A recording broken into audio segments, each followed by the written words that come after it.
Welcome to day 2. And first, I want to say we are going to stay as simple as possible here.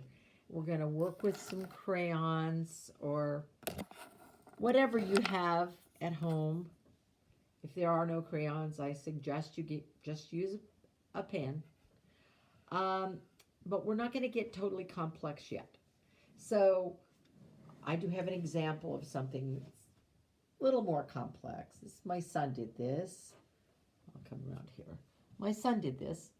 I think he was around, I don't know, could have been between 16 to 21 sometime. But we live on the Columbia River now. At the time, we lived in Nevada. Um, and so this sort of gives me pause to remember the feeling of living there.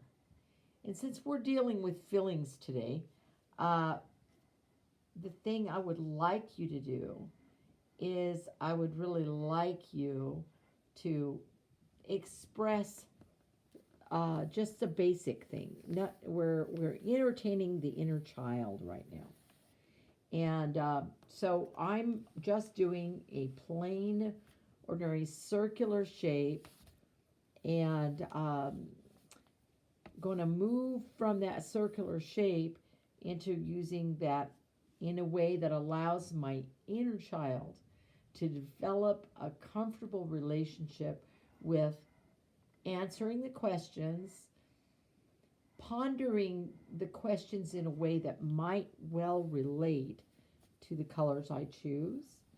These are the things you want to be thinking about. Because as a child, if someone put crayons in front of you, you can be sure you didn't ponder, God, what am I going to do with this? You didn't do that. You just picked the crayons up and you did it. Now is the time in our life when we just need to pick up the crayons and do it and develop an inner sense of the fact that we don't have to judge everything we do. We just need to move forward.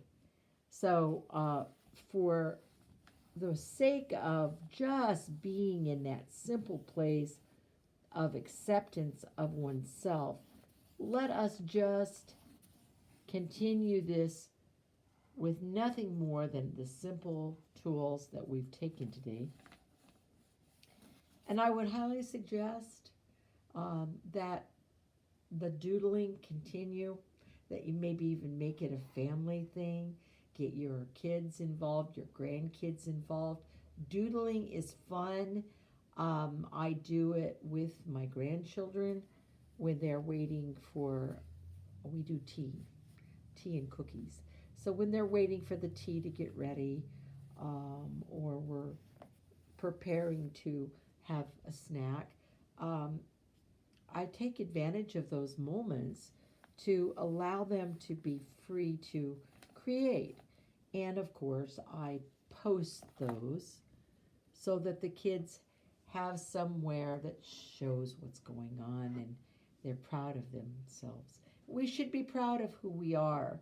And so, even if you don't remove them from your journal and you just keep them in your journal, the goal here is to show a progression in your journal of what you felt like when you were going through day 2 that dealt with feelings and some of the colors representing your feelings.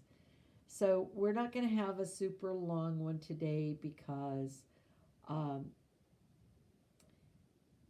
will come back on with some questions about your feelings.